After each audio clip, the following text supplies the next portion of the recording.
Perkenalkan, kami dari kelompok 8. Saya Andi Astagina. Saya Cindra Kasih. Saya Aulia Rizky Balawe. Nah, di sini kami akan menjelaskan tentang tahapan perkembangan kognitif menurut Piaget. Selamat menyaksikan teman-teman. Pengertian perkembangan kognitif menurut Piaget. Perkembangan kognitif menurut Piaget adalah konstruksi mental yang terjadi melalui tahap-tahap tertentu dan didorong oleh proses adaptasi. Perkembangan kognitif merupakan salah satu aspek perkembangan manusia. Syah 2010 berkata, kognisi yang berat yang berarti mengetahui dalam arti yang lebih luas merupakan akar dari istilah kognitif.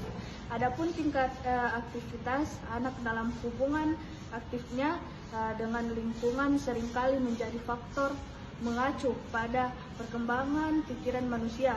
Isi otak anak yang bertanggung jawab atas bahasa penalaran, pemahaman, pencegahan masalah, perspektif evaluasi, pemahaman sebab akibat, dan ingatan adalah semua menjadi bahan pemikirannya.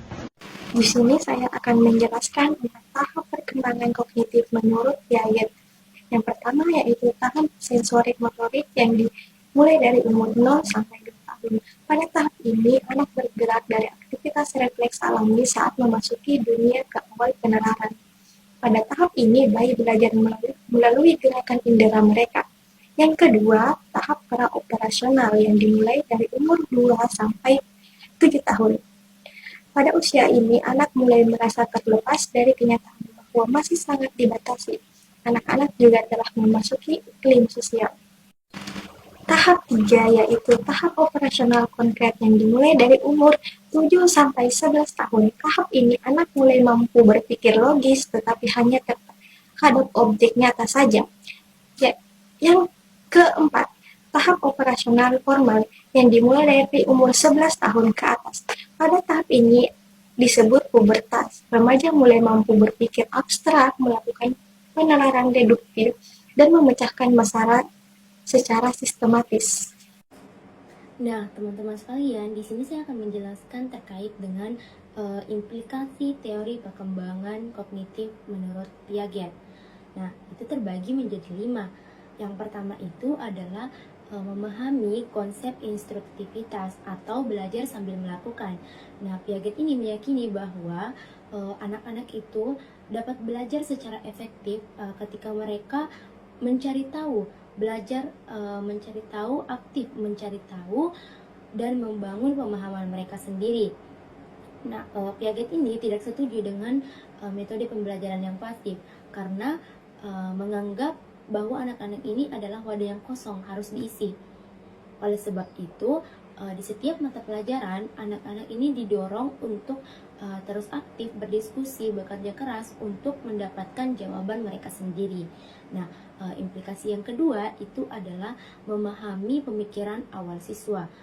Anak-anak ini tidak datang ke kelas tanpa pengetahuan. Mereka memiliki gagasan-gagasan awal tentang dunia, baik itu seperti konsep ruang, waktu, angka, dan sebab akibat. Nah,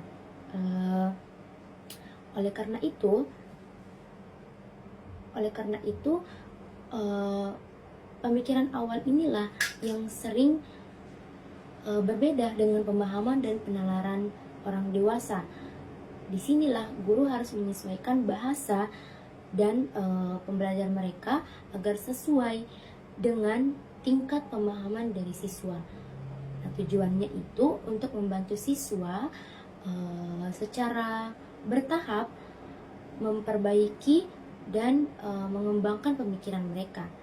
Nah, implikasi yang ketiga itu adalah menjaga kesejahteraan dari psikologis dan perkembangan alami siswa. Nah, Piaget ini menekankan bahwa pembelajaran itu harus terjadi secara alami. Anak-anak ini tidak boleh dipaksa atau ditekan untuk memahami atau mencapai perkembangan yang sebelum mereka itu benar-benar siap secara mental maupun emosional. Nah, tujuannya itu untuk mendukung kesejahteraan psikologis dan perkembangan alami siswa agar mereka itu berkembang sesuai dengan kecepatan mereka sendiri. Nah, yang keempat itu mengubah kelas menjadi tempat eksplorasi dan penemuan.